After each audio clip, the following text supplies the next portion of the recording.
Hey everybody, it's Tom at Talent Guitar Works. I've got some updates. I've got this guitar that was a victim of the storm that's now no longer a victim. And I'm going to tell you how I did it. I'm also going to give you the update on what Kent Armstrong, my buddy who's the pickup winder and the electronics genius, told me about saltwater infusion into electric guitar parts. And I'm going to give you an update on the building and how we're going. And this is all coming in right now. So let's start with the guitar. I had to tell Devin the hard news of, hey man, it's not worth it to redo this Stratocaster. And then I thought to myself, wait, I'm rehoming stuff in the shop. And for 20 years of doing this, I've accumulated a lot of takeoff parts. Those are parts that are kind of like the leftover food you take home from the restaurant, you put in a styrofoam little box and you put them in your refrigerator and no one dares eat it. It's like a sarcophagus in there. Well, that's what happens with a lot of the takeoff parts. They never get rehomed. They're like in the land of broken toys or something. So I looked through there and I started thinking, I said, you know, I have some loaded pick guards I took off to put David Gilmour pick guards on people's guitars, and people say, I don't want that, keep it. Okay. So I went through and I had a Stratocaster bridge from a person who wanted to upgrade to a Babbage bridge, which I'm a Babbage dealer and I get a lot of those replacements. And the pick guard was replaced, the loaded pick guard, and I know it's really bright in here.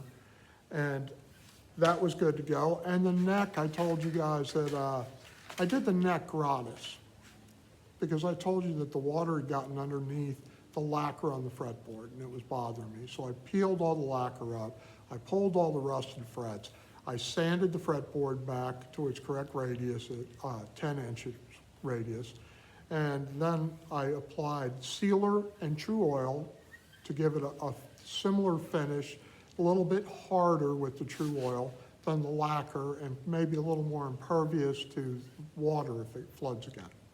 So it feels good, there's nothing wrong with doing that.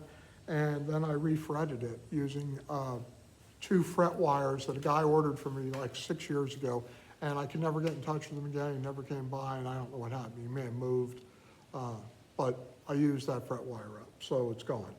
And I put a nut that was pre-cut from CE Distribution that I put on. It was the right spacing for the neck width at the nut, and it went right in. And you know, some work on it, and I got the guitar playing again. I did have to replace the claw and the springs and the tremolo. And now I'm going to go on to the Kent Armstrong update on what goes on with the salt water. Because as I told you guys, I used deoxit and parts cleaner and the potentiometers, and for a while it works, and then the crystals reform. Kent said the only way to get those salt crystals out of potentiometers is to flush it with cold water.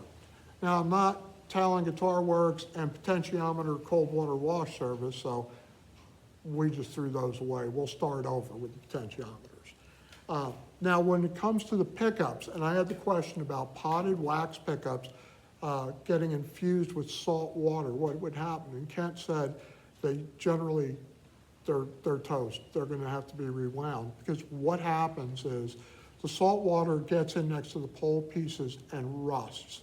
And as it rusts, it expands. And the expansion of that rust will break some of the copper wire windings that are going around those pole pieces. And it's due to happen. And he asked me, he said, are all the pickups working? I said, you know, that's weird. You asked that. I said, 2 out of 3.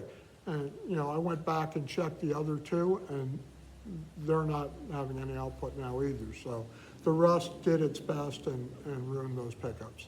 So that's where we are on that. Now, the third big news is the building. And some of it's yay, and some of it's, oh man. And the oh man part is the cost of a power pole and the transformer to go outside the shop has increased tremendously. When my buddy did his shop, he did underground, and the transformer was right there between the 2 lots he owned. So he didn't have to pay for the pole and the transformer. And he was like, oh, it's only going to be about $700, maybe $1,400 with inflation, $6,500. So, ooh, so I went a lot, a way big amount over budget on my electric, but buy once, cry once. It's gonna be done, it's gonna be right. I'm gonna be calling for the rough-in inspection by the end of this week, and I have to pay FPL their fee by the end of this week, and then they'll come out and they'll actually put the pole in. They've already had the electrical engineer draw everything up, and I'll have the mast up and everything. They hook into that, and then I get the final and pass the final from the county, and then FPL goes, your power is now permanent. They wave a wand. Before it was temporary. Now it's permanent. Bill forthcoming, which is fine. That's all cool. So I'm also starting to work now on the paint booth, and I have put the canvas wall up that separates it from the shop. Now, I did a canvas wall, and everybody's gonna say, why did you do a canvas wall? Well, a canvas drop cloth that's 9 feet wide and 12 feet long is $29 at Home Depot, and it's designed to keep paint from getting through the drop cloth onto the floor. Likewise, it's designed to keep dust from getting from the regular shop through the wall and into the paint booth.